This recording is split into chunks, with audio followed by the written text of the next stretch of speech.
أعوذ بالله من الشيطان الرجيم.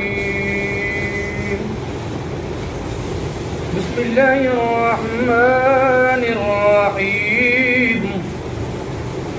ويطعمون الطعام على حبه مسكينا وأسيرا